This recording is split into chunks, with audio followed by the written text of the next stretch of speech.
The one and only Ivan, from page 130 to page 146. The temporary human. It was Mac who pried open that crate, Mac who bought me, and Mac who raised me like a human baby. I wore diapers, I drank from a bottle, I slept in human beds, sat in human chairs, listened while human words swarmed around me like angry bees. Mac had a wife back then. Helen was quick to laugh, but quick to anger too, especially when I broke something, which was often. Here's what I broke while I lived with Mac and Helen. 1 crib, 46 glasses, 7 lamps, 1 couch, 3 shower curtains, 3 shower curtain rods, 1 blender, 1 TV, 1 radio, 3 toes, my own. I broke the blender when I squeezed 3 tubes of toothpaste and a bottle of glue into it. I broke my toes attempting to swing from a lamp fixture on the ceiling. I broke 46 glasses. Well, it turns out there are many ways to break a glass. Every weekend, Mac and Helen took me in their convertible to a fast food restaurant where they ordered me French fries and a strawberry shake. Mac loved to see the expression on the cashier's face when he drove up and said, "Can I have some extra ketchup for my kid?" I went to baseball games, to the grocery store, to a movie theater, even to the circus. They didn't have a gorilla. I rode a little motorbike and blew out candles on a birthday cake. My life as a human was a glamorous one, although my parents, traditional sorts, would not have approved. Hunger. In my new life as a human, I was well tended. I ate lettuce leaves with Thousand Island dressing and caramel apples and popcorn with butter. My belly ballooned. But hunger, like food, comes in many shapes and colors. At night, lying alone in my poo pajamas, I felt hungry for the skilled touch of a grooming friend, for the cheerful grunts of a play fight, and for the easy safety of my nearby troop foraging through shadows. Remember what happened to Tag, I told myself? Don't think about the jungle. Still, sometimes I lay awake, wishing for the warmth of another just like me, asleep in a night nest of tender prayer plant leaves. I liked having sips of soda poured into my mouth like a bubbling waterfall, but every now and then I longed to search for a tender stalk of arrowroot, to feel the tease of mango just out of reach. Still life. One day Helen came home with something large and flat, wrapped in brown paper.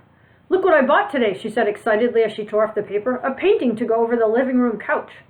"Fruit in a bowl," Max said with a shrug. "Big deal. This is fine art. It's called a still life," Helen explained, "and I think it's lovely." I dashed over to examine the painting, marveling at the colors and shapes. "See," said Max's wife, "Ivan likes it." "Ivan likes to roll up poop and throw it at squirrels," Max said. I couldn't take my eyes off the apples and bananas and grapes in the picture. They looked so real, so inviting, so edible. I reached out to touch a grape, and Helen slapped my hand. "Bad boy, Ivan, don't touch."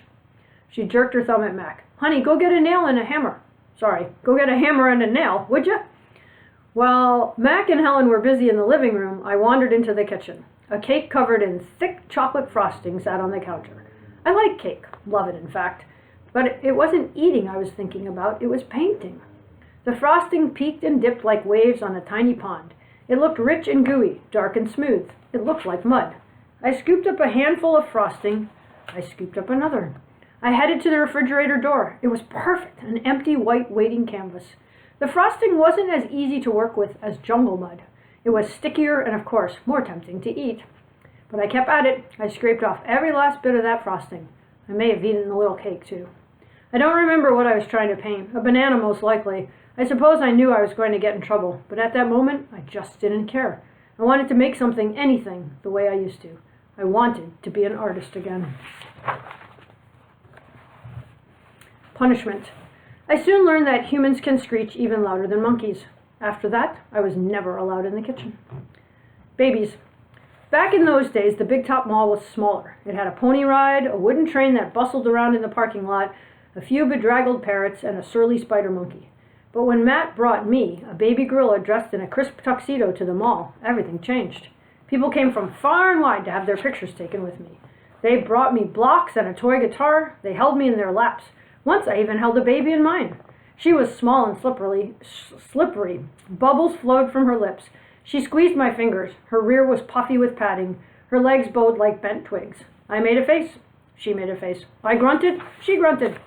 I was so afraid she would fall that I squeezed her tightly, and her mother yanked her away. I wonder if my mother ever worried about dropping us. We always held on, but that is easier to do when your mother is furry. Human babies are an ugly lot, but their eyes are like our babies' eyes. too big for their faces and for the world. Beds. One day, after many weeks of loud talking, Helen packed a bag and slammed the front door and never came back. I don't know why. I never know the why of humans. That night, I slept with Mac in his bed. My old nests were woven of leaves and sticks and shaped like his bathtub, cool green cocoons. Mac's bed, like mine, was flat, hot, without sticks or stars. Still, he made a sleeping sound like the rumble my father used to make when all was well, a sound from deep inside his belly. My place.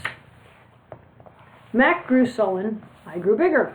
I became what I was meant to be, too large for chairs, too strong for hugs, and too big for human life. I tried to stay calm, to move with dignity. I did my best to eat daintily, but human ways are hard to learn, especially when you're not a human. When I saw my new domain, I was thrilled, and who wouldn't have been? It had no furniture to break, no glasses to smash, no toilets to drop Mac's keys into. It even had a tire swing. I was relieved to have my own place. Somehow I didn't realize I'd be here for quite so long. Now I drink Pepsi, eat old apples, watch reruns on TV. But many days I forget what I am supposed to be. Am I a human? Am I a gorilla? Humans have so many words, more than they truly need. Still, they have no name for what I am.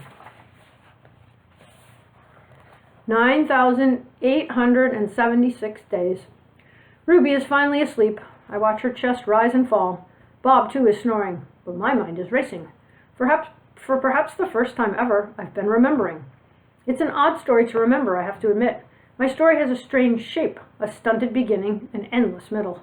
I count all the days I've lived with humans. Gorillas count as well as anyone, although it's not a particularly useful skill to have in the wild. I've forgotten so many things, and yet I always know precisely how many days I've been in my domain.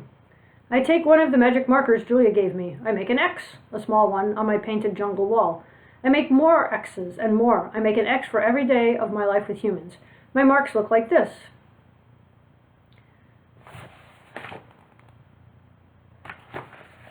The rest of the night I mark the days, and when I am done, my wall looks like this. And so on, until there are 9,876 X's marching across my wall like a parade of ugly insects.